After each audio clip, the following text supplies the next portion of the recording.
దేవునికి మహిమ కలుగును గాక. క్రీస్తునందు ప్రియులరా, ఈ యొక్క ఉదయకాల సమయంలో ఈ యొక్క ఫేస్బుక్ లైవ్ ద్వారా మీ ముందుకు రావటానికి ప్రభువు మాకు ఇచ్చిన శ్రేష్టమైన కృపను బట్టి ప్రభువును స్తుతిస్తూ ప్రభువును మహింపరుస్తున్నాడు. గడిచిన దినాలన్నీ కూడా దేవుడు తన కృపలో మనల్ని భద్రపరిచి ఆరోగ్యమునిచ్చి క్షేమమునిచ్చి ఆయన కృపలో జ్ఞాపకం చేసుకున్న విధానమును బట్టి మనం ప్రభువును స్తుతించబద్దులమయ్యున్నాం. గడిచిన దినాలన్నింటిలో కూడా ఆయన మనల్ని మన కుటుంబాలకు ఎంతో క్షేమమును కలుగజేశాడు, ఆరోగ్యమునిచ్చాడు. అన్ని విషయాల్లో ప్రభువు మనకు తోడుగా ఉన్న దాన్ని బట్టి మనం ప్రభువును స్తుతించబద్దులమయ్యాం. ఈ ఉదయకాల సమయంలో కొంత సమయాన్ని దేవుని యొక్క వాక్యాన్ని మీతో పంచుకోవటం కొరకై నేను మీ ముందుకు వస్తూ ఉన్నాను. ఈ ఫేస్బుక్ లైవ్ ద్వారా ఎందరైతే వీక్షిస్తున్నారో అట్టి వారందరికీ ప్రభువైన యేసుక్రీస్తు శుభకరమైన నామములో శుభములను తెలియజేస్తూ మీ అందరికీ కూడా ప్రత్యేకమైనటువంటి వందనములు తెలియజేస్తూ ఉన్నాయి. దేవుడు మిమ్మలను మీ కుటుంబాలను దీవించి ఆశీర్వదించి కాపాడునుగాక. దేవుని యొక్క కృపలో ఆయన మనల్ని కాపాడి భద్రపరిచి ఆరోగ్యమునిచ్చినటువంటి కొలది మనము ప్రభువును స్తుతించబద్దులమై ఉన్నాం. కనుక ఇన్ని దినాలు దేవుడు మనల్ని కాపాడిన దాన్ని బట్టి మనం స్తుతించటానికి, ప్రభువును మహింపరచడానికి, ప్రభు మనకిచ్చినటువంటి శ్రేష్టమైనటువంటి స్థితిని బట్టి ప్రభువును స్తుతించబద్దులమై ఉన్నాం. క్రీస్తునందు ప్రియులారా, దేవుని యొక్క వాక్య భాగంలోనికి మనం వెళ్ళటానికి సిద్ధపడుతూ ఉండగా దేవుడు తన వాక్యం ద్వారా మనతో మాట్లాడునట్లుగా చిన్న ప్రార్థన చేసుకొని దేవుని యొక్క వాక్య భాగంలోనికి మనం వెళ్ళటానికి సిద్ధపడదాం. అందరూ కూడా తల్ల వంచి కళ్ళు మూసుకున్నట్లయితే ప్రార్థన చేద్దాం. ప్రార్థన చేసుకొని దేవుని యొక్క వాక్య భాగంలోనికి వెళ్దాం. ప్రభు మనతో మాట్లాడినట్లుగా ఆయన వాక్యంలో నుంచి శ్రేష్టమైన విషయాలు ప్రభు మనల్ని దర్శించి ఆయన వాక్యంలో నుంచి మనతో మాట్లాడినట్లుగా ప్రార్థనాపూర్వకంగా ప్రభు వైపు చూద్దాం. పరిశుద్ధుడా, ప్రేమ కలిగిన మా ప్రియా పరలోకపు తండ్రి, నీ శ్రేష్టమైన ఘనమైన నామానికి ఘనత మహిమ ప్రభావములు చెల్లిస్తున్నా. గడిచిన దినములు నీ కృపా రెక్కల క్రింద మమ్మల్ని దాచించి క్షేమమునిచ్చి ఆరోగ్యమునిచ్చి ఏ తెగులు మీ గుడారమును సమీపించదని మీరు వాగ్దానం చేసిన వాగ్దానంను మా జీవితాల్లో నెరవేర్చుకుంటూ నీ యొక్క ప్రభువా, మీరు పొందిన గాయముల వలన మాకు స్వస్థత కలుగుచున్నదని మీరు ఇచ్చిన వాగ్దానపూర్వకమైనటువంటి నీ శ్రమల ద్వారా మీరు మాకు స్వస్థతను కలిగిస్తూ ఉన్నందుకై నిన్ను స్తుతిస్తూ మహింపరుస్తూ ఉన్నాను.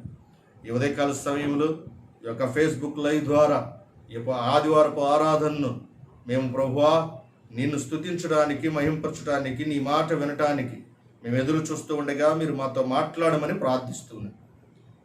నీ వాక్యమునకు ఎదురుగా వస్తున్న ప్రతి ఆటంకాలను మీరు తొలగించండి. నీ కృపలో మమ్మల్ని జ్ఞాపకం చేసుకునమని ప్రార్థిస్తున్నాం.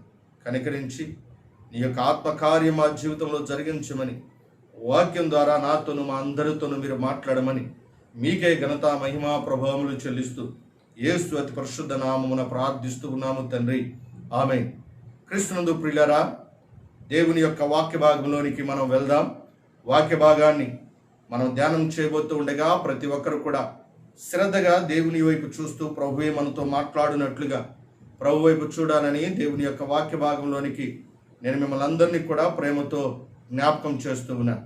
దేవుని యొక్క వాక్య భాగంలో నుంచి కొన్ని మాటలను మనం ధ్యానం చేయడానికి సిద్ధపడుతూ ఉండగా ప్రతి ఒక్కరు కూడా ప్రభు వైపు చూస్తూ ఆయన మనతో ఏదైతే మాట్లాడాలని ఆశపడుతున్నాడు అట్టి మాటలు ప్రభు మనకు అనుగ్రహించినట్లుగా ప్రభు వైపు చూస్తూ ప్రభువును అడుగుదాం. ప్రభువా, మీరు మాతో మాట్లాడండి. నీ స్వరమును మేము వినాలని ఆశపడుతూ ఉన్నాం. నీ యొక్క వాక్యం కొరకే మేము ఎదురు చూస్తూ ఉండగా ప్రభువా, మీరు మాతో మాట్లాడి నీ నామానికి మహిమకరముగా మమ్మల్ని దర్శించండి. ప్రభు వైపు చూద్దాం. వాక్య భాగంలోనికి వెళ్దాం. గలతీయులకు వ్రాసిన పత్రిక 4వ అధ్యాయము. అపోస్తులైన పౌలు గారు వ్రాసిన పత్రిక, గలతీయులకు వ్రాసిన పత్రిక 4వ అధ్యాయము 19వ వాక్య భాగాన్ని నేను మీ కొరకై చదువుతుండగా అందరూ కూడా శ్రద్ధగా ఆలకించాలని ప్రభునామన మీ జ్ఞాపకం చేస్తున్నా. అపోస్తులైనటువంటి పౌలు గారు గలతీ సంఘమునకు వ్రాసిన పత్రిక, గలతీయులకు వ్రాసిన పత్రిక 4వ అధ్యాయం 19వ లేఖన భాగాన్ని మనం ధ్యానం చేద్దాం. నా పిల్లలారా, క్రీస్తు స్వరూపం మీ యందు ఏర్పడు వరకు మీ విషయమై మరలా నాకు ప్రసవ వేదన కలుగుచున్నది. మిమ్మను గూర్చి ఎటు తోచుకై ఉన్నాను.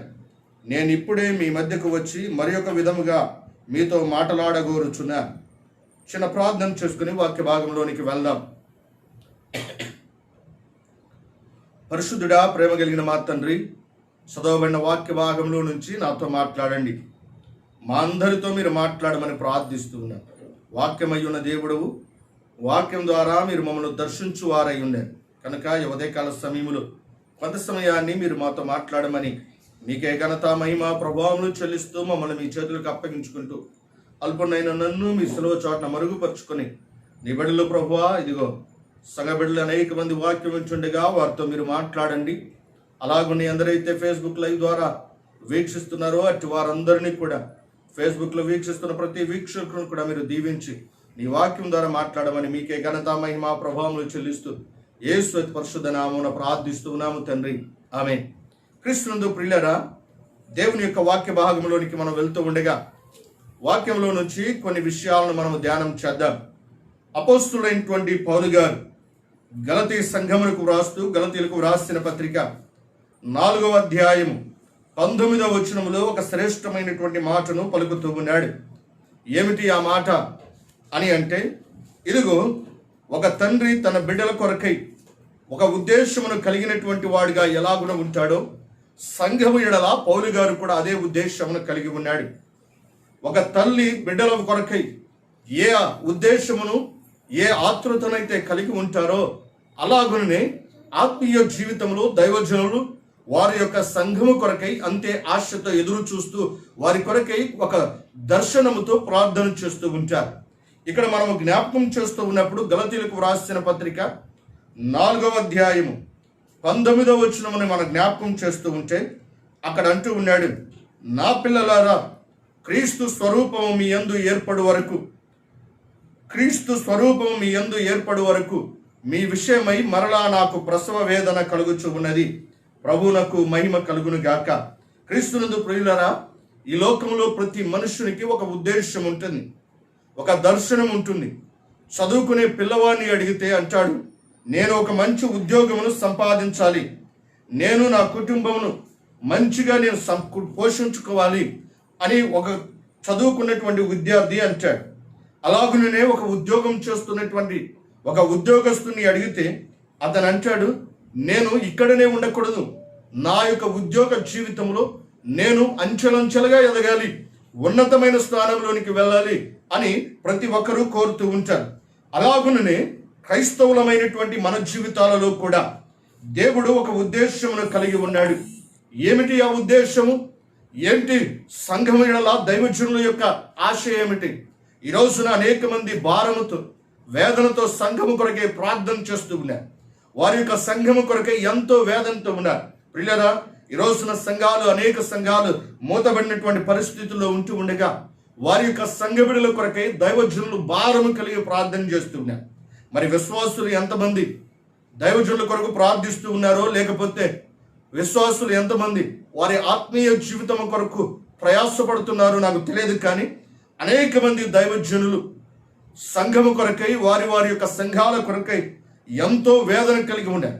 అదే విషయాన్ని పౌలు గారు గలతీ సంఘముల గురించి మాట్లాడుతూ ఉన్నాడు. ఏమంటూ ఉన్నాడు మనం జ్ఞాపకం చేస్తే, ఇక్కడ సంఘము కొరకై ఒక ఉద్దేశం ఉన్నది. ఏమిటి ఆ ఉద్దేశము అని అంటే, church should be transformed in to the likeness of God. సంఘము క్రీస్తు యొక్క స్వరూపంలోనికి మార్చబడాలి. ఈ రోజున సంఘము యొక్క ఉద్దేశం, విశ్వాసి సంఘస్థులేరా, ఆత్మీయ జీవితంలో దేవుని యొక్క ఉద్దేశం ఏమిటి? దైవజనులు మీ కొరకై ప్రార్థించే ప్రార్థనలో వారి యొక్క భారం ఏమిటి అని అంటే, ఇదిగో మీరు క్రీస్తు యొక్క స్వరూపంలోనికి మార్చబడాలి. ఈ రోజున క్రీస్తు యొక్క స్వరూపంలోనికి విశ్వాసి మార్చబడగలిగితే అది గొప్ప ఆశీర్వాదం అయ్యింది. యేసు ప్రభువు వారితో పాటు ఏలియా, మోషే వారి యొక్క స్వరూపములు కూడా మహిమ స్వరూపములుగా మార్చబడ్డాయి. వారు కూడా రూపాంతర అనుభవంలోనికి పొందారు. ఆ రూపాంతర కొండ మీద వారు శిష్యులు చూస్తూ ఉన్నారు. వారు చూస్తూ ఉండగా ఇదిగో ఏలియా, మోషే వారికి కనబడుతూ ఉండగా వారి యొక్క స్వరూపములు మార్చబడ్డారు. పేతురు గారు అంటూ ఉన్నారు కదా, ఇదిగో ఈ కొండ మీద 3 పర్ణశాలలు మేము కడతాం, మీకు ఇష్టమైతే అని ప్రభువు వారితో అన్నారు. ఆ తర్వాత గమనిస్తే వారికి కనిపించింది ఒకే ఒక స్వరూపము, అది క్రీస్తు స్వరూపం. పాత నిబంధనలో ప్రవక్తలు కాను, క్రొత్త నిబంధనలు అపోస్తులు కాదు, ఎవరు ఏమి బోధించినా వారి యొక్క ఉద్దేశం ఏమిటి అని అంటే విశ్వాసులు సంఘము అంతా కూడా ప్రభు యొక్క మహిమా స్వరూపంలోనికి మార్చబడాలి అని కోరుతూ ఉంటారు. నా ప్రియమైన వాళ్ళరా, జాగ్రత్తగా గమనించండి. ఒక కుమారుని చూచి తండ్రి దగ్గరికి వచ్చి ఒక కుమారుని చూచి అంటారు, అచ్చం ఈ కుమారుడు వారి యొక్క తండ్రిలాగే ఉన్నాడు, దిటో వారి యొక్క తండ్రిని కాపీ చేశాడు అంటారు. అంటే దాని అర్థం ఏంటి? తండ్రి యొక్క పోలికలు, తండ్రి యొక్క స్వరూపము కుమారునిలో కనబడుతూ ఉంది. విశ్వాసులు కనబడవలసింది ఎవరు అని అంటే ప్రభువే. విశ్వాసులు సంఘములో కనబడవలసింది ప్రభువే. దైవజనులు కనబడవలసింది ప్రభువే. దైవజనురాల్లో కనబడవలసింది ప్రభువే. విశ్వాస జీవితంలో ప్రభు యొక్క స్వరూపం మనలో కనబడాలి. అది దేవుడు మనం ఎక్కడ కోరుకునేటువంటి విషయం. ఇక్కడ గమనించినప్పుడు బైబిల్ గ్రంథంలో అపోస్తులైనటువంటి పౌలు గారు ఏ సంఘం అయితే అవివేకులైనటువంటి గలతీయులారా అని పిలువబడ్డారు, ఏ సంఘం అయితే మీరింత అవివేకులైతిరా, ఆత్మానుసారముగా మీరు ప్రారంభించి ఎంతగా మీరు శరీరానుసారులుగా ఇప్పుడు పరిపూర్ణమవుతూ ఉన్నారా, మీరు ఆత్మలో దేవుని యొక్క స్వరూపంలోనికి మార్చబడవలసినటువంటి విశ్వాసులు ఎలాగునైపోయారు అంటే మరలా శరీరానుసారులుగా మారిపోయారు. ప్రియులారా, ఈ రోజున ఒక విషయాన్ని నేను మిమ్మల్ని అడగాలని కోరుతున్నా. నీ ఆత్మీయ జీవితంలో దేవుని యొక్క సన్నిధానములో ప్రభు దగ్గరికి వచ్చి, ప్రభువా నేను నీ స్వరూపంలోనికి మార్చబడాలి అని ప్రార్థన చేసినటువంటి అనుభవం నీకుందా? నీకు అనేకములు కావాలని కోరుకున్నా, మంచిదే. కానీ విశ్వాస జీవితంలో దేవుని యొక్క ఉద్దేశం ఏమిటి అని అంటే దేవుని యొక్క స్వరూపంలోనికి సంఘము మార్చబడాలి. నా ప్రియమైన వారలారా, ఈ రోజున క్రీస్తు యొక్క స్వరూపము ఏమిటి? ఒక విశ్వాసి క్రీస్తు యొక్క స్వరూపంలోనికి మార్చబడాలి అంటే ఏం చేయాలి అనేటువంటి విషయాన్ని నేను చాలా క్లుప్తంగా నేను మీతో మాట్లాడాలని కోరుతూ ఉన్నా. బైబిల్ గ్రంథములో క్రీస్తు యొక్క స్వరూపమును మనం ఎలా తెలుసుకోగలుగుతాం అని అంటే హెబ్రీయులకు రాసిన పత్రిక 12వ అధ్యాయం, హెబ్రీయులకు రాసిన పత్రిక 12వ అధ్యాయము 3వ వచన భాగంలో 1 నుంచి 3 వచన భాగాల్లో ఒక మాట వ్రాయబడి ఉంది. ఇంత గొప్ప సాక్షి సమూహము మేఘం వలె మనల్ని ఆవరించి ఉన్నందున మనము కూడా ప్రతి భారమును సిలువుగా చుక్కులు పెట్టు పాపమును విడిచిపెట్టి విశ్వాసమునకు కర్తయు దానిని కొనసాగించువాడునైనా యేసు వైపు చూచుచు మన ఎదుట ఉంచబడిన పందెములో ఓపికతో పరిగెత్తుదుము. ఆయన తన ఎదుట ఉంచబడిన ఆనందము కొరకే అవమానమును నిర్లక్ష్యపెట్టి సిలువను సహించి దేవుని సింహాసనము యొక్క కుడి పార్శ్వమున ఆసీనుడై ఉన్నాడు. మీరు అలసట పడకయు మీ ప్రాణములు విసుకకయు ఉండునట్లు పాపాత్ములు తనకు వ్యతిరేకంగా చేసిన తిరస్కారం అంతయు కూడా ఓర్చుకొనిన ఆయనను తలంచుకొనిడి. దేవునికి మహిమ కలుగును గాక. క్రీస్తు యొక్క స్వరూపాన్ని మనం తెలుసుకోవాలి అని అంటే మొట్టమొదటిగా మనం చేయవలసింది ఏమిటి అని అంటే అపోస్తులైనటువంటి పౌలు గారు హెబ్రీ సంఘానికి జ్ఞాపకం చేస్తూ ఉన్నాడు. ఏమంటూ ఉన్నాడో తెలుసా? ఎంత గొప్ప సాక్షి సమూహము మేఘం వలె మనల్ని ఆవరించి ఉన్నందున మనము కూడా ప్రతి భారమును అనగా సులువుగా చుక్కులు పెట్టు పాపమును విడిచిపెట్టి, జాగ్రత్తగా గమనించండి, దేవుని వైపు చూస్తూ ప్రభు యొక్క స్వరూపములోనికి క్రీస్తు యొక్క స్వరూపము క్రీస్తు యొక్క పోలిక మనలోనికి రావాలి అని అంటే మనం చేయవలసిన చాలా ప్రాముఖ్యమైంది. ఏమంటూ ఉన్నాడు? ఇదిగో ఎంత గొప్ప సాక్షి సమూహము మేఘము వలె మనల్ని ఆవరించి ఉన్నందున. ఎవరు ఈ సాక్షి సమూహం అని అంటే బైబిల్ గ్రంథంలో హెబ్రీయులకు రాసిన పత్రిక 11వ అధ్యాయంలో అనేక మంది విశ్వాస వీరులు ఉన్నారు. ప్రభు కొరకై త్యాగం చేసిన వారు ఉన్నారు. ప్రభు కొరకై పరిగెత్తిన వారు ఉన్నారు. ప్రభు కొరకై తమ జీవితాలను అప్పగించుకున్న వారు ఉన్నారు. ప్రభు కొరకై తమ బ్రతుకులను పానార్పణముగా ప్రభు కొరకై పోయబడినటువంటి వారు ఉన్నారు. బైబిల్ గ్రంథంలో మనం జ్ఞాపకం చేస్తే పాత నిబంధనలు దేవుని కొరకు మొదటి హతసాక్షి హేబేలు అయితే, క్రొత్త నిబంధనలో స్టెఫను సంఘము కొరకై మొట్టమొదటి హతసాక్షి అయ్యాడు. అనగా హేబేలు మొదలుకొని ఇప్పటి వరకు శ్రేష్టమైనటువంటి అనేక మంది దైవజనులు ప్రభు కొరకై తమ జీవితాలను అప్పగించుకునేటువంటి అనేక మంది గొప్పవారు దైవజనులు దేవుని యొక్క పరిశుద్ధులు సాక్షి సమూహం వల్లే మనల్ని ఆవరించి ఉన్నందున వారిలాగా మనం కూడా ఏం చేయాలి అని అంటే మనము కూడా ప్రతి భారమును సులువుగా చుక్కులు పెట్టు పాపమును విడిచిపెట్టి, జాగ్రత్త, ప్రతి భారం నీ ఆత్మీయ జీవితంలో అనేకమైనటువంటి విషయాలు నేను అనగదొక్కటానికి ప్రయత్నం చేస్తాను. నీ యొక్క శారీరక జీవితంలో ఆత్మీయ జీవితంలో ముందుకు వెళ్లకుండా నీ బిడ్డల ద్వారా అయితే కుటుంబం ద్వారా అయితే, వ్యక్తిగత జీవితంలోనైతే, చుట్టూ ఉన్నటువంటి సమాజంలోనైతే, నీ వెళ్తున్నటువంటి ఉద్యోగంలోనైతే, ఎక్కడైనా కూడా నీ మీద అనేకమైనటువంటి భారాలు నిన్ను అనగదొక్కటానికి, ఆత్మీయ జీవితంలో నిన్ను చల్లార్చబడేటువంటి జీవితానికి చేర్చడానికి అనేక విషయాలు ప్రయత్నం చేస్తూ ఉంటాయి ప్రియరా. అందుకొరకే పౌలు గారు అంటూ ఉన్నాడు, ప్రతి భారమును అనగా సులువుగా చిక్కులు పెట్టు పాపమును విడిచిపెట్టాలి. ప్రతి భారమును తొలగించుకోవాలి. మన చింత యావత్తు ప్రభు మీద వేయాలి. ప్రభువు మనం చూస్తూ ఉన్నాడు. విశ్వాసమునకు కర్త అయినటువంటి యేసు వైపు నీవు చూడాలి. యేసు వైపు మనం చూడాలి. నీవు నేను మనము ప్రభు వైపు చూస్తే ప్రభు యొక్క పోలికేంటో మనకు అర్థమవుతుంది.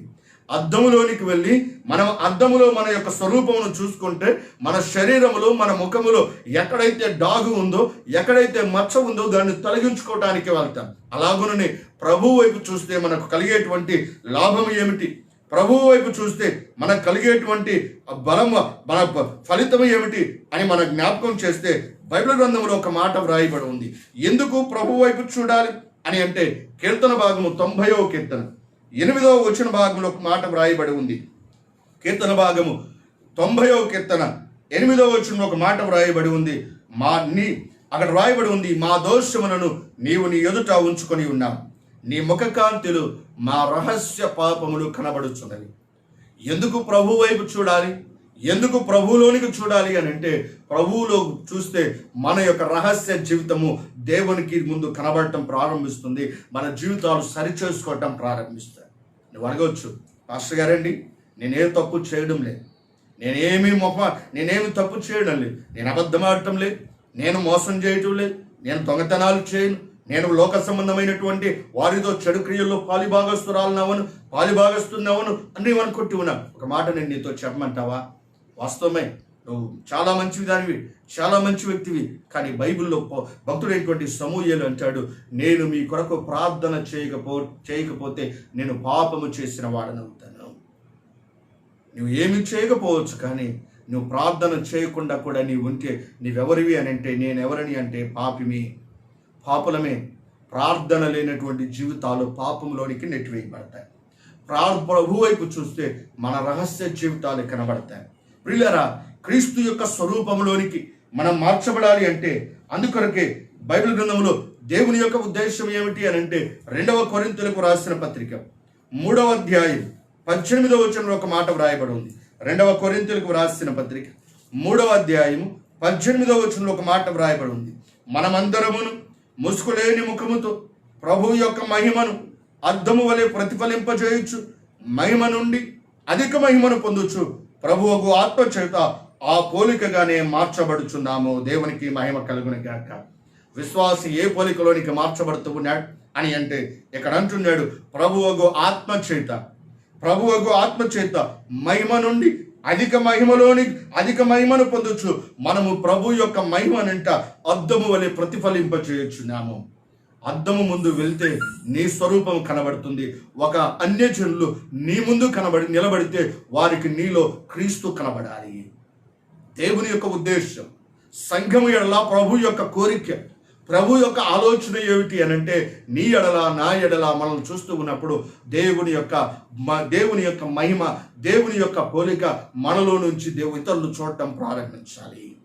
విశ్వాస జీవితం యొక్క ఉద్దేశం అదే, క్రైస్తవ జీవితం యొక్క ఉద్దేశం అదే, సంఘం యొక్క ఉద్దేశం అదే, నీ ఎడల దేవుని ఉద్దేశం అదే. నీలో ప్రభువు తనను తాను చూపించుకోవాలని, నాలో ప్రభువు తనను తాను ఇతరులకు ప్రతిబింబింప చేయాలని, మనలో నుంచి దేవుడు ఇతరులకు తన్ను తాను ప్రత్యక్షపరచుకోవాలని దేవుని యొక్క కోరిక ఉంది.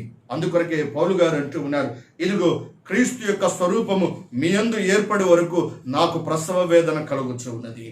గలతీ సంఘమును గురించి పౌలు గారి యొక్క భారం, గలతీ సంఘమును గురించి పౌలు గారి యొక్క వేదన ఏమిటి అని అంటే, సంఘము అంట క్రీస్తు యొక్క స్వరూపంలోనికి మార్చబడాలి. ప్రియులారా, క్రీస్తు యొక్క స్వరూపంలోనికి మార్చబడాలి అంటే మొట్టమొదటిగా ప్రభు వైపు చూడాలి. ప్రభు వైపు చూస్తే మనకు అర్థమయ్యేది ఏమిటి అంటే, ప్రభు ఎలాంటి వాడో మనం చూడటం ప్రారంభిస్తాం. ఒక వ్యక్తిని చూస్తూ ఉన్నప్పుడు, ఒక వ్యక్తి దగ్గరికి వెళ్తూ ఉన్నప్పుడు ఆ వ్యక్తిని చూడగానే అతను ఎటువంటి వాడో మనం చూడటం ప్రారంభిస్తాం. అయితే ఇప్పుడు ప్రభువును మనం చూస్తే, ప్రభు దగ్గరకు వస్తే ప్రభు యొక్క మహిమను మనం ప్రతిబింబింపజేసేవారముగా ఉండాలి అంటే, విశ్వాసమునకు కర్త అయినటువంటి ప్రభు వైపు మనం చూడాలి అని అంటే, మనం చూస్తే మనకు ఏమర్థమవుతుంది అని అంటే, మనము ప్రభువుకు ఎటువంటి వారము మనం తెలుసుకోవటం ప్రారంభిస్తాం. ప్రభు ఎటువంటి వాడో మనం ఎరగటం ప్రారంభిస్తాం. కనుక ప్రభు ఎటువంటి వాడో మనం ఎరగటం ప్రారంభిస్తే, ప్రభు ఏమై ఉన్నాడో మనం తెలుసుకుంటే, ఆయన వలె మనము ఆయన రూపంలోనికి మార్చబడే వారంగా ఉంటాం.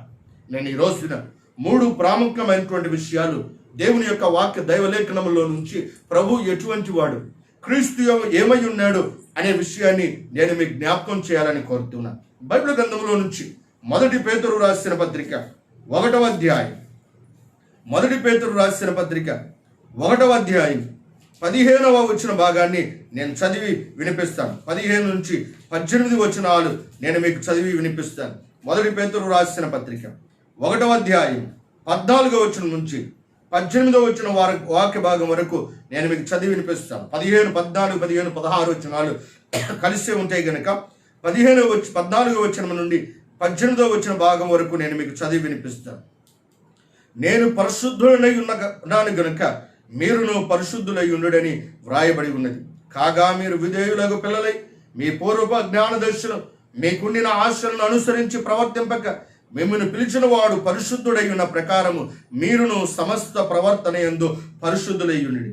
పక్షపాతం లేకుండా క్రియలను బట్టి ప్రతి వారిని తీర్పు తీర్చువాడు తండ్రి అని మీరు ఆయనకు ప్రార్థన చేయుచున్నారు గనుక మీరు పరదేశులై ఉన్నంత కాలము భయముతో గడుపుడి.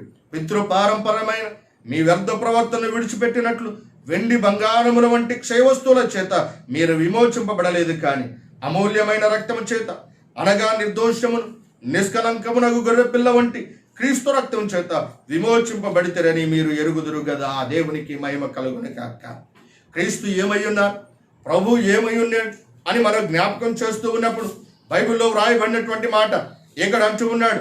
భక్తుడైనటువంటి పేతురు గారు దేవుని గురించి మాట్లాడుతూ ఆయన ఏమై ఉన్నాడో, ఆయన ఎటువంటి వాడో ఈ విషయాలు చాలా స్పష్టంగా మాట్లాడుతూ ఉన్నాడు. ప్రభు ఏమై ఉన్నాడు అని అంటే ఇక్కడ జ్ఞాపకం చేస్తూ ఉన్నప్పుడు 14వ వచనంలో అంటూ ఉన్నాడు, నేను పరిశుద్ధుడనై ఉన్న ప్రకారము మీరును పరిశుద్ధులై ఉండాలి. ప్రభు ఎవరు అని అంటే, ప్రభు యొక్క స్వరూపంలోనికి మార్చబడ్డము అంటే అర్థం ఏమిటి అంటే, విశ్వాసి పరిశుద్ధత కలిగిన వ్యక్తిగా మార్చబడాలి. అపవిత్రతను అంటకుండా, పితృపారంపర్యమైన వ్యర్థ ప్రవర్తనను విడిచిపెట్టి, లోక సంబంధమైనటువంటి ఈ యొక్క పాపము మన యొక్క శరీర ప్రాణాత్మ దేహములకు అంటకుండా మనం ప్రభు వైపు చూస్తూ, ప్రభు ఎటువంటి వాడో ఆయన వలె మనం పరిశుద్ధులై ఉంటే మనము ప్రభు యొక్క స్వరూపంలోనికి మార్చబడతాం. పాస్టర్ గారు, దేవుని యొక్క వాక్యంలో మీకు జ్ఞాపకం చేస్తున్నాను. ప్రియులారా, దేవుని యొక్క వాక్య భాగంలో దేనిలో పరిశుద్ధులై ఉండాలి అని అంటే, పాటలో పరిశుద్ధత అని చెప్పాడా? కేవలం వాక్య వినటంలో పరిశుద్ధత అని చెప్పాడా? లేకపోతే దేవుని మందిరంలోకి వచ్చేటువంటి ఆ సమయంలో పరిశుద్ధత అని చెప్పాడా? లేదు ప్రియులారా, దేవుని యొక్క వాక్యాన్ని మనం జ్ఞాపకం చేస్తూ ఉన్నప్పుడు ఇక్కడ అంటూ ఉన్నాడు కదా, 16వ వచనం చివరి భాగములో, మీ పూర్వపు అజ్ఞాన దశలు మీకుండిన ఆశలను అనుసరించి ప్రవర్తింపక, మిమ్మును పిలిచిన వాడు పరిశుద్ధుడై ఉన్న ప్రకారము మీరును సమస్త ప్రవర్తన యందు పరిశుద్ధులై ఉండుడి. దేనిలో పరిశుద్ధత అని అంటే, ప్రార్థనకు వచ్చుడులో పరిశుద్ధత, పాటలు పాడటంలో పరిశుద్ధత, ప్రార్థన చేయటంలో పరిశుద్ధత, మందిరంలో కూర్చోవటంలో పరిశుద్ధత, దేవుని యొక్క వాక్యాన్ని ఇంటిలో కూర్చొని వినుటంలో పరిశుద్ధత, ఇంటిలో ఉన్నప్పుడు మీ గృహంలో ఉన్నప్పుడు నీ గృహములో ఉండి నీవు ప్రవర్తించే ప్రవర్తనలో పరిశుద్ధత, నీవు ఎక్కడికి వెళ్ళినా సమస్త ప్రవర్తన యందు పరిశుద్ధులై ఉండాలి. ఆ ప్రియులారా, ఈ రోజున దేవుని యొక్క సేవకునిగా నేను మీకు జ్ఞాపకం చేస్తున్నా. వాక్యం సెలవిస్తూ ఉంది. వాక్యం సెలవిస్తూ ఉన్నటువంటి మాట ఏంటో తెలుసా? ఇదిగో ఆయన యొక్క స్వరూపంలోనికి నువ్వు మార్చబడాలి అంటే, ఆయన పరిశుద్ధుడై ఉన్న ప్రకారము నీవును పరిశుద్ధత కలిగి ఉండాలి. ప్రియులారా, పరిశుద్ధత అంటే అర్థం ఏంటో తెలుసా? మలినము అంటకుండా నీవు కాపాడుకునట అని అర్థం. మాలిన్యము, ఇహలోక మాలిన్యము అంటకుండా నీవు కాపాడుకుంటావు. మనం చాలా సందర్భాల్లో మంచి వస్త్రాలను మనం వేసుకున్నప్పుడు, తెల్లటి వస్త్రాలను వేసుకున్నప్పుడు ఆ తెల్లటి వస్త్రాలకు మురికి అంటకుండా చాలా జాగ్రత్త పడుతుంది. చాలా ప్రయత్నం చేస్తుంటే కారణం ఏమిటి అని అంటే ఆ మురికి మన యొక్క మనం ధరించినటువంటి వస్త్రములకు ఆ మురికి అంటితే అవి నల్లగా మారిపోతాయి. నా ప్రియులారా, అలాగునని ఆత్మీయ జీవితంలో కూడా నీకు ఈ లోకపు ఆశలను అనుసరించి నువ్వు బ్రతికేటువంటి ఈ బ్రతుకు అది వద్దు, ప్రభు కొరకే పరిశుద్ధత కలిగి బ్రతకండి అని అపోస్తలుడైనటువంటి పేతురు గారు మాట్లాడుతూ ఉంటారు. అందుకొరకే మొదటి యోహాను వ్రాసిన పత్రిక 3వ అధ్యాయం 2-3 వచనాల్లో కూడా ఒక మాట వ్రాయబడి ఉంది. ఆ మాటను కూడా నేను మీకు జ్ఞాపకం చేస్తాను. 1 యోహాను రాసిన పత్రిక 3వ అధ్యాయము 2-3 వచనాల్లో ఒక మాట వ్రాయబడి ఉంది. ఆ మాటను కూడా నేను మీకు జ్ఞాపకం చేస్తాను. ప్రియులారా, ఇప్పుడు మనము దేవుని పిల్లలమై ఉన్నాం. మనం ఇక ఈ మీదట ఏమవుదామో అది ఇంకా ప్రత్యక్షపరచబడలేదు, కానీ ఆయన ప్రత్యక్షమైనప్పుడు ఆయన ఉన్నట్టుగానే ఆయన చూతము గనుక ఆయన పోలి ఉందుమని ఎరుగుదుము. ఆయన యందు నిరీక్షణ పెట్టుకున్న ప్రతి వాడును ఆయన పవిత్రుడై ఉన్నట్టుగా తన్ను పవిత్రునిగా చేసుకొనును. దేవునికి మహిమ కలుగును గాక. ప్రియులారా, ప్రభువును మనం ఎదుర్కొన్నప్పుడు ఎలాంటి రూపంలోనికి మనం మార్చబడబోతున్నాం అని అంటే మనం ఏయో కాదు, మనం ఎలాంటి వారముగా మార్చబడబోతున్నాము అంటే ఆయన పరిశుద్ధుడు, ఆయన పవిత్రుడి లాగానే నీవు నేను కూడా పవిత్రులముగా ఉండబోతూ ఉన్నాం. ఎంతటి గొప్ప ధన్యత, ఎంతటి గొప్ప ఆశీర్వాదం, ఎంతటి గొప్ప సాక్ష్యం. విశ్వాస జీవితంలో ఇంతకంటే బలమైనటువంటి ఆశీర్వాదం విశ్వాసికి ఇంకా ఏమైనా ఉన్నదా అంటే ఇంకా ఏమీ లేదు ప్రియులారా. ఆయన యొక్క రూపంలోనికి, ఆయన పోలికలోనికి మనం మార్చబడుతూ ఉంటే ఆయనలాగా మనమందరము కూడా పవిత్రులముగా మార్చబడతాం. ఎంత గొప్ప దీవెన ప్రియులారా. అందుకొరకే యోహాను సువార్త 8వ అధ్యాయం 46వ వచనంలో ప్రభువు వారు ఒక సవాలును విసిరాడు. ఆ సవాలు ఏంటో తెలుసా? యోహాను సువార్త 8వ అధ్యాయం 46వ వచనంలో అన్నాడు, నా యందు పాపమున్నదని మీలో ఎవడైనను స్థాపించగలడా? నా యందు పాపమున్నదని మీలో ఎవడైనను స్థాపించగలడా అన్నాడు. కారణం ఏమిటి? ఆయనలో పాపము లేదు కనుక ఆయన అంటూ ఉన్నాడు, నేను సవాలు విసురుతూ ఉన్నాను, ఆయన ఛాలెంజింగ్ అంటూ ఉన్నాడు, నేను ఛాలెంజ్ చేస్తూ ఉన్నాను, నా యందు పాపమున్నదని మీలో ఎవడైనా స్థాపించగలడా? ఇదే విషయాన్ని 1 యోహాను రాసిన పత్రిక 3వ అధ్యాయము 5వ వచనములో మాట్లాడుతూ భక్తుడైనటువంటి యోహాను రాసిన పత్రికలో 3వ అధ్యాయం, యోహాను రాసిన మొదటి పత్రిక 3వ అధ్యాయము 5వ వచనంలో మాట్లాడుతూ అంటాడు, పాపములను తీసివేయుటకై ఆయన ప్రత్యక్షమాయనని మీకు తెలియను. ఆయన యందు పాపం ఏమీ కూడా లేదు. ఆయన యందు ఏం లేదంట? పాపం లేదంట. ఆయన పరమ పవిత్రుడు, ఆయన పరమ పరిశుద్ధుడు, ఆయన పాపం అంటని వాడు, ఆయన ఇహలోక మాలిన్యము ఆయన ప్రాణాత్మ దేహములకు శరీరములకు ఎన్నడూ అంతకుండా ఉన్నటువంటి వాడు కనుక ఆయన పరిశుద్ధుడు. ఆయన లాంటి పరిశుద్ధతలోనికి మనం మార్చబడాలి. మొట్టమొదటిగా క్రీస్తు యొక్క స్వరూపంలోనికి మార్చబడటం అంటే అర్థం ఏమిటి అని అంటే నీవు నేను మనమందరము కూడా పరిశుద్ధత కలిగిన వారమై బ్రతకడం నేర్చుకోవాలి. దేవునికి మహిమ కలుగును గాక. రెండవది, బైబిల్ గ్రంథంలో మనం జ్ఞాపకం చేస్తూ ఉన్నప్పుడు రెండవది క్రీస్తు యొక్క స్వరూపం ఏమిటి, ఆయన ఎలాంటి వాడు అని అంటే ఎఫెసీయులకు రాసిన పత్రిక 5వ అధ్యాయం 1వ వచనంలో ఒక మాట వ్రాయబడి ఉంది. ఎఫెసీయులకు రాసిన పత్రిక 5వ అధ్యాయము 1వ వచనంలో ఒక మాట వ్రాయబడి ఉంది. ఆ మాటను కూడా నేను మీకు జ్ఞాపకం చేస్తాను. ఎఫెసీయులకు రాసిన పత్రిక 5వ అధ్యాయము 1వ వచనాన్ని 1-2 వచనాలు నేను మీకు జ్ఞాపకం చేస్తాను. కావున మీరు ప్రియులైన పిల్లల వలె దేవుని పోలి నడుచుకునుడి. క్రీస్తు మిమ్మును ప్రేమించి పరిమళ వాసనగా ఉండుట కొరకు మన కొరకు తను తాను దేవునికి అర్పణముగాను బలిగాను అప్పగించుకొనెను. అలాగునని మీరును ప్రేమ కలిగి నడుచుకొనుడి. దేవునికి మహిమ కలుగును గాక. మొట్టమొదటిది ఆయన పరిశుద్ధుడు. నేను పరిశుద్ధుడనై ఉన్న ప్రకారం మీరును పరిశుద్ధులై ఉండండి అన్నాడు. మొట్టమొదటిది క్రీస్తు యొక్క స్వరూపం నీలోనికి నాలోనికి మార్చబడాలి అంటే మొట్టమొదటిది ఏమిటి అంటే ఆయన పరిశుద్ధత రూపము కలిగిన వాడు, మనము పరిశుద్ధతను కలిగి ఉండాలి. రెండవది ఇక్కడ అంటూ ఉన్నాడు కదా, ఇదిగో క్రీస్తు మిమ్మును ప్రేమించి పరిమళ వాసనగా ఉండటం కొరకు మన కొరకు తన్ను తాను దేవునికి అర్పణముగాను బలిగాను అప్పగించుకొనెను. అలాగుననే మీరును ప్రేమ కలిగి నడుచుకొనుడి. దేవునికి మహిమ కలుగును గాక. మొట్టమొదటిగా ఆయన పరిశుద్ధత కలిగిన వాడు, నీవును నేనును పరిశుద్ధత కలిగి ఉండాలి. రెండవది ఆయన ప్రేమ కలిగిన వాడు, నీవు నేను ప్రేమ కలిగి జీవించాలి. ప్రేమ అనేక పాపము అనేక తప్పిదములను కప్పును అని వ్రాయబడు. ప్రేమలో డంబం ఉండదు, ప్రేమలో స్వార్థం ఉండదు, ప్రేమలో ద్వేషం ఉండదు, ప్రేమలో అసూయం ఉండదు, ప్రేమలో కాఠిన్యం ఉండదు, ప్రేమలో ఇహలోక సంబంధమైనవి ఏవి కూడా ఉండవు. ప్రేమ ఎల్లప్పుడూ కూడా క్షమించును అని వ్రాయబడి ఉంది. బైబిల్ గ్రంథంలో మనం జ్ఞాపకం చేస్తూ ఉన్నప్పుడు ఎక్కడ అంటూ ఉన్నాడు కదా, ఇదిగో క్రీస్తు వలె ఉండుటకు మీరును కూడా ప్రేమ కలిగి నడుచుకొనుడి. ప్రభువు ఎలాంటి ప్రేమ కలిగి ఉన్నాడు, ప్రభువు ఎలాంటి ప్రేమనైతే చూపించాడు, అటువంటి ప్రేమను నీవు నేను కూడా కలిగి ఉండాలని ప్రభువు మాట్లాడుతున్నా. నా ప్రియులరా, ఈ రోజున దైవవాక్యం వింటున్నటువంటి నా ప్రియ విశ్వాసులారా, నా ప్రియ దైవ జనాంగం, నా ప్రియమైనటువంటి సగబిడ్డలారా, దేవుని యొక్క వాక్యంలో సెలవిస్తూ ఉంది, దేవుడు ప్రేమ కలిగిన వాడు కనుక ఆయన యొక్క ప్రేమ నీలోనికి వస్తే నీవు నేను మనం అటువంటి ప్రేమ కలిగి ఉంటే మనం క్రీస్తు యొక్క స్వరూపంలోనికి మార్చబడిన వారం. ఒక మాట నేను మీతో చెప్పమంటారా? ప్రభువు వారు చెప్తున్నాడు కదా, దేవుణ్ణి ప్రేమించేటువంటి వారంట ఆయన అంటూ ఉన్నాడు, నిన్ను వలె నీ పొరుగువారిని ప్రేమించు. నీవు జీవితాన్ని, నీ కుటుంబాన్ని నీవు ఎలాంటి ప్రేమను కలిగి ఉంటున్నావో అలాగున ఎదుటి వారి ఎడల కూడా ప్రేమ కలిగి ఉండాలి. ప్రియులారా, ఈ రోజున కుటుంబాలలో ప్రేమలు తక్కువైపోయాయి. ఈ రోజున బంధుత్వాల్లో ప్రేమలు తక్కువైపోయాయి. ఈ రోజున అన్నదమ్ముల మధ్య ప్రేమలు తక్కువైపోయాయి. ఈ రోజున అక్క చెల్లెల మధ్య ప్రేమలు తక్కువైపోయాయి. ఈ రోజున ఒకే కుటుంబంలో ఉంటున్నటువంటి వారి మధ్య ప్రేమలు పోయి కఠినమైనటువంటి మనసుతో ఒకరి ఎడల ఒకరు ద్వేషాన్ని పెంచుకుంటూ ఉన్నారు. బయట వారి ఎడల మాత్రమే కాదు, కుటుంబంలో ఉన్న వారి ఎడల కూడా ద్వేషభావంతో బ్రతుకుతున్నటువంటి వారు ఉన్నారు. అది క్రైస్తవ జీవితం కాదు. నేను ఒక మాట నీతో చెప్పాలని కోరుతున్నా. నీ ఆత్మీయ జీవితం మొట్టమొదటిగా పరిశుద్ధత కలిగినటువంటి జీవితం అయితే ప్రభు ప్రేమలోనికి మార్చబడింది.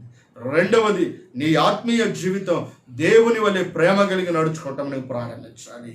ఎట్లా అని అంటే అపోస్తులైనటువంటి పౌలు గారు అదే ఎఫెసీయులకు రాసిన పత్రిక 4వ అధ్యాయము 1-2 వచనాల్లో మాట్లాడుతూ అంటాడు, కాబట్టి మీరు సమాధానమును బంధము చేత ఆత్మ కలిగించు ఐక్యమును కాపాడుకున్నట్టు యందు శ్రద్ధ కలిగిన వారి ప్రేమతో ఒకరినొకడు సహించుచు. ప్రేమతో ఒకరినొకడు సహించుచు. ఏం చేయాలంట? ప్రేమతో ఒకరినొకరు సహించాలంట. ఒక మాట అంటే తిరిగి 2 మాటలు అంటాం కాదు. ఒక మాట అంటే ఇతరులు ఒక మాట చెబితే ఇతరులకు 4 మాటలు చెప్పడం కాదు. అది కాదు క్రైస్తవ జీవితం. క్రైస్తవ జీవితం అంటే ఏమిటో తెలుసా? ఒకరినొకరు ప్రేమతో సహించాలి. నిన్ను తిట్టిన, నేను ఏదన్నా కూడా దేవుని యొక్క ప్రేమ నీలో ఉంటే నువ్వు సహించేటువంటి వ్యక్తిగా ఉంటావు. ప్రభువుకి అప్పగించు, ప్రభు నీ పక్షమున వాదించువాడై ఉన్నాడు. ప్రభువుకి అప్పగించు, ప్రభు నీ పక్షముగా ఆయన నిలవబడేటువంటి వాడై ఉన్నాడు. ప్రభు నీవు ద్వేషాన్ని నీవు తిరిగి ప్రతీకారం తీర్చుకోవడానికి ప్రయత్నం చేస్తే దేవుడు అటువంటి వారితో ఉన్నాడు. దేవునికి అప్పగించుకుంటే దేవుడే న్యాయమును తీర్చువాడై ఉన్నాడు. నా ప్రియులారా, దేవుని యొక్క వాక్యాన్ని జ్ఞాపకం చేస్తూ ఉన్నా. బైబిల్ గ్రంథంలో మీకు చాలా విషయాన్ని జ్ఞాపకం చేస్తూ ఉన్నా. బైబిల్ గ్రంథంలో మీకు జ్ఞాపకం చేస్తూ ఉన్నప్పుడు 1 యోహాను రాసిన పత్రిక 4వ అధ్యాయం 7వ వచనం రాయబడి ఉంది, దేవుడు ప్రేమై ఉన్నాడు. God is love. Love is God. అది తప్పండి. Love never becomes a God. ప్రేమ ఎన్నడూ కూడా దేవుడు అవ్వడు. దేవుడు ప్రేమై ఉన్నాడు. ఆయన దేవుడు కనుక ఆయనలో సర్వ పరిపూర్ణతను విశ్వసించుతున్నది కనుక ఆయన నీకు అటువంటి ప్రేమను చూపించాడు. కానీ ప్రేమ ఎన్నడూ కూడా దేవుడు కాదు. ఈ రోజున సమాజం అంటూ ఉంది ప్రేమే దేవుడు అంటారు. కాదు. దేవుడు ప్రేమై ఉన్నాడు. ఆయన సర్వ పరిపూర్ణత కలిగిన వాడు కనుక ఆయన నిన్ను ప్రేమించువాడై ఉన్నాడు. కనుక బైబిల్ గ్రంథంలో మనం జ్ఞాపకం చేస్తున్నప్పుడు 1 యోహాను రాసిన పత్రిక 4వ అధ్యాయం 17వ వచనంలో రాయబడి ఉంది. ఆ మాటను చదవాలని జ్ఞాపకం చేస్తుంది. 1 యోహాను రాసిన పత్రిక 4వ అధ్యాయం 17వ వచనాన్ని మనం జ్ఞాపకం చేస్తే అక్కడ వ్రాయబడి ఉంది, ఇదిగో తీర్పు దినమందు మనకు ధైర్యము కలుగునట్లు దేని వలన ప్రేమ మనలో పరిపూర్ణం చేయబడి ఉన్నది. ఏలయనగా ఆయన ఎట్టివాడై ఉన్నాడు, మనము కూడా ఈ లోకములో అట్టివారమై ఉన్నాం. ప్రేమలో భయం ఉండదు. అంతేకాదు పరిపూర్ణ ప్రేమ భయమును వెలగొట్టును. భయము దండనతో కూడినది. భయపడువాడు ప్రేమ యందు పరిపూర్ణముగా చేయబడిన వాడు కాడు.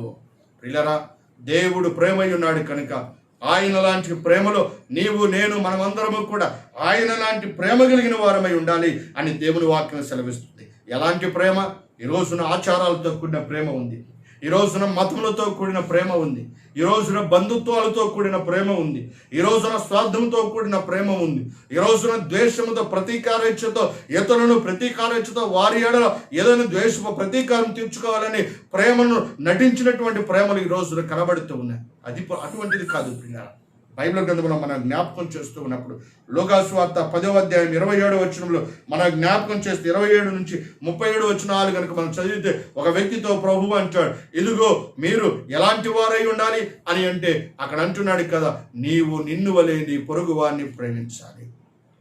దేవుణ్ణి ప్రేమించడం మొదటి ఆజ్ఞ అయితే, రెండవది నిన్ను వలె నీ పొరుగువాన్ని ప్రేమించడం అనేది రెండవ ఆజ్ఞ. ఈ 2 ఆజ్ఞల్లోనే దేవుని యొక్క ప్రతి 10 ఆజ్ఞలు కూడా దానిలోనే మిళితమై ఉన్నాయి. నా ప్రియమైన వాళ్ళరా, ఏది గొప్ప ఆజ్ఞ అంటే ప్రేమ కలిగి ఉండటం గొప్ప ఆజ్ఞ. అది దేవునిలో ఉంది, అది క్రీస్తులో ఉంది. ఆయన ప్రేమ కలిగిన వాడు. ఆయన లాంటి ప్రేమ నీవు నేను కలిగి ఉండాలి.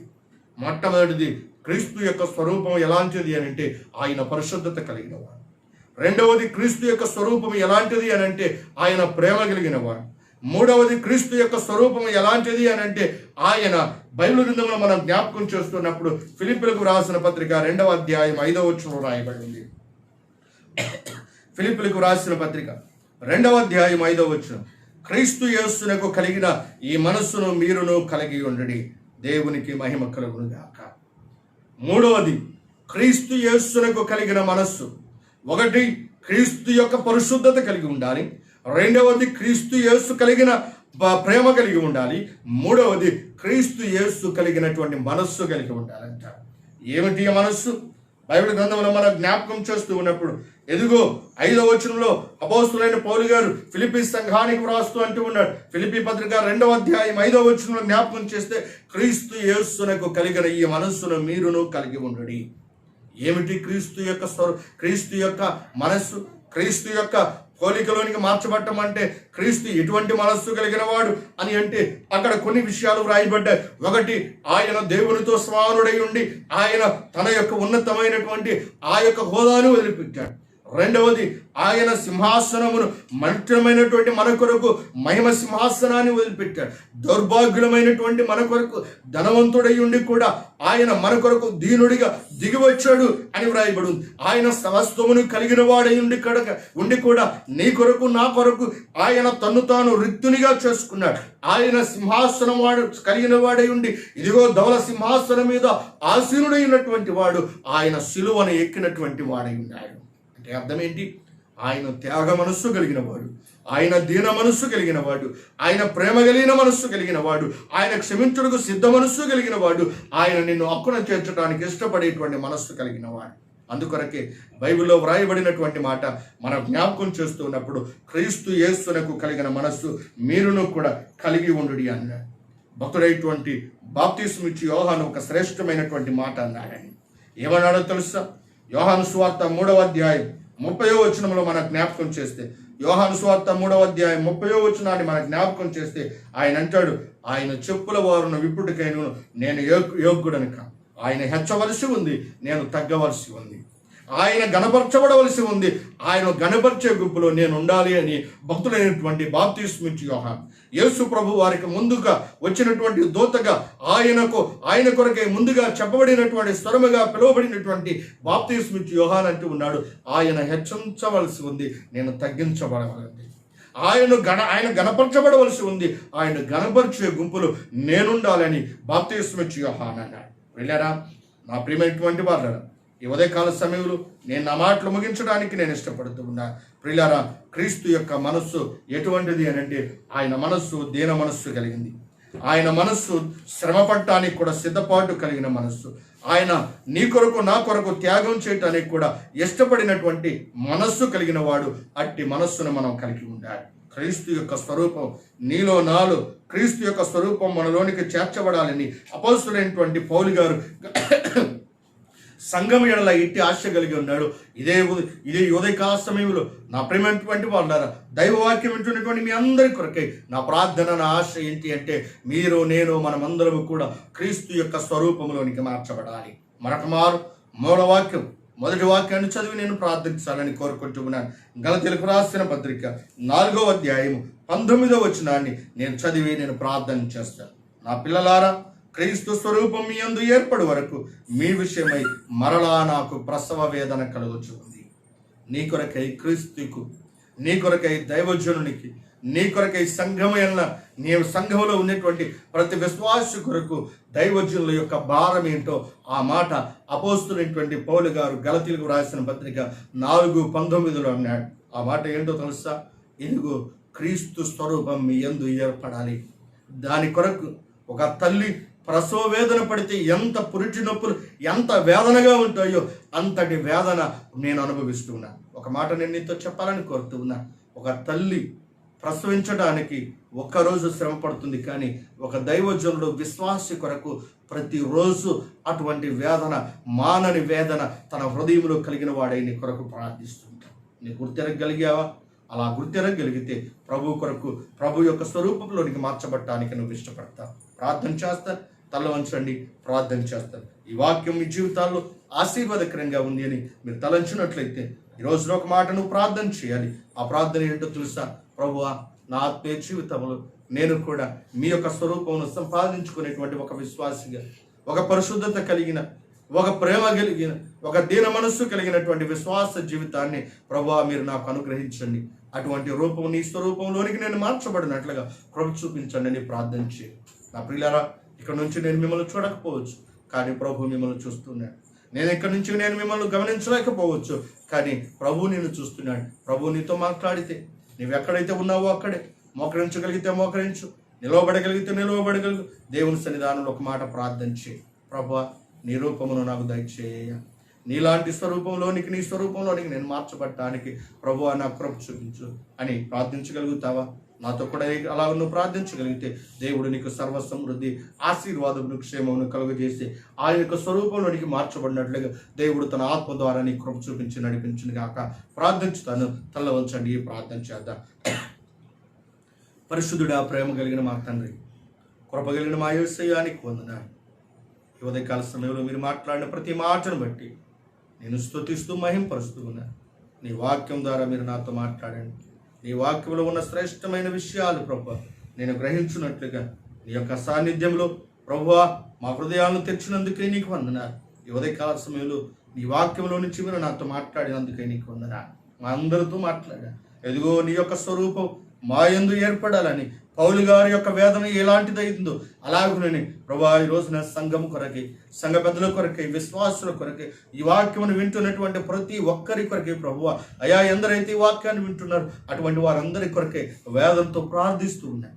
కనుకరించండి ఈ బిడ్డలు ప్రభువా, అటువంటి పరిశుద్ధత కలిగి ఎత్తబడేటువంటి గుంపులు, ఎదుగో వేవేల పరిశుద్ధుల పరివారంతో ప్రభువా పారిభాగస్తులయ్యేటువంటి ఆధాన్యత నీ బిడ్డలకు మీరు అనుగ్రహించినట్లుగా నీ స్వరూపంలోనికి మార్చబడేటువంటి కృప ప్రతి ఒక్కరికి దయచేయమని ప్రార్థిస్తున్నాను.